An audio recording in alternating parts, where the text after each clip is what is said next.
អាហារសម្រន់មួយមុខនេះពិតជាត្រូវណាស់នៅពេលដែលយើងញ៉ាំពេលថ្ងៃឡើងជុំគ្នាជុំបងប្អូនអីអញ្ចឹងណាហើយនៅក្នុងហ្នឹងនំល្ពៅបំពងល្ងនេះគឺអត់ប្របាក់នៅក្នុងការធ្វើទេគ្រឿងផ្សំក៏មានតិចថែមទៀតហើយទាំងក្មេងទាំងមនុស្សចាស់គឺសុទ្ធតែចូលចិត្តបើនិយាយពីសាច់នំវិញគឺខាងក្រៅមានសភាពរាងស្រួយខាងក្នុងគឺមានភាពស្អិតរមួតឆ្ងាញ់វិធីធ្វើហ្នឹងគឺអត់ពិបាកទេខ្ញុំមានតែជាល្ពៅ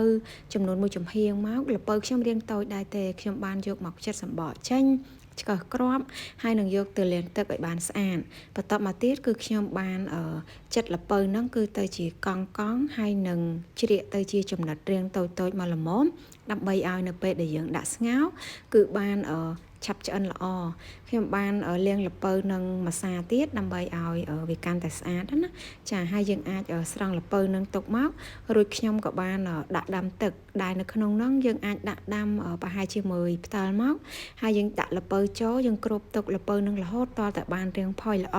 យើងអាចយកសមកចាក់មើលបានបើសិនបើចុចទៅគឺឃើញធ្លុះបែបនេះមានន័យថាល្ពៅនឹងគឺបានផុយហើយអញ្ចឹងយើងស្រង់ល្ពៅចេញពីទឹកមកយកមកដាក់នៅក្នុងចានមួយយើងសង្កត់ល្ពៅដែលយើងស្រង់ហ្នឹងឲ្យបានម៉ត់ល្អហើយនៅពេលដែលយើងស្រង់រួចយើងអាចសង្កត់ទាំងពេលក្តៅហ្នឹងទៅពេលហ្នឹងគឺវាឆាប់បែកម៉ត់ណាចាហើយនៅក្នុងហ្នឹងបន្ទាប់ពីយើងបានសង្កត់មើលទៅម៉ត់ហើយខ្ញុំបានដាក់អំបិលចូលមួយចុងល្ព្រាកាហ្វេ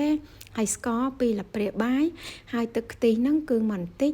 ហើយនឹងខ្ញុំបានដាក់ម្សៅអង្ករដំណើបចូលគឺចំនួន1 កូនចានហើយយើងកូរច្បល់គ្រឿងផ្សំទាំងអស់ហ្នឹងឲ្យបានសព្វហើយនឹងស្អិតល្មួតចូលគ្នាហ្មងទឹកនៅពេលដែលយើងធ្វើនំមកគឺបានឆ្ងាញ់ពេលដែលយើងលេងម្សៅ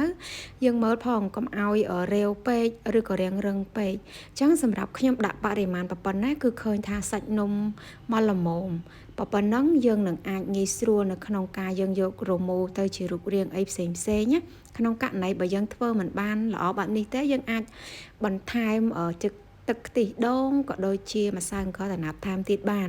ពេលនេះគឺឃើញថាល្បាយរបស់ខ្ញុំគឺបានល្មមទៅតាមអ្វីដែលខ្ញុំចង់បានហើយអញ្ចឹងខ្ញុំនឹងទៅចូលដល់របៀបនៃការរមូរនំយើងអាចរមូរនំទៅជារូបរាងផ្សេងអីក៏បានដែរខ្ញុំក៏ធ្លាប់មានវីដេអូមុនដែលបង្ហាញពីការធ្វើនំល្ពៅដែរ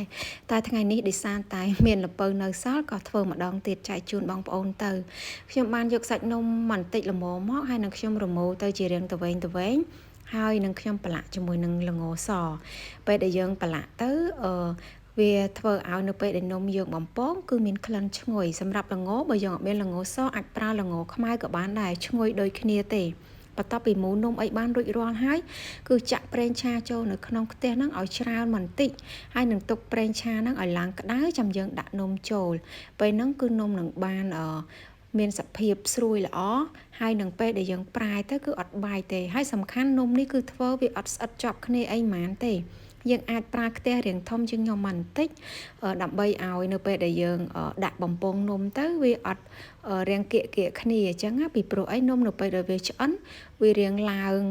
ប៉ោងធំជាងនឹងបន្តិចទៀតតែខ្ញុំគឺអត់មានខ្ទះធំជាងនឹងអញ្ចឹងក៏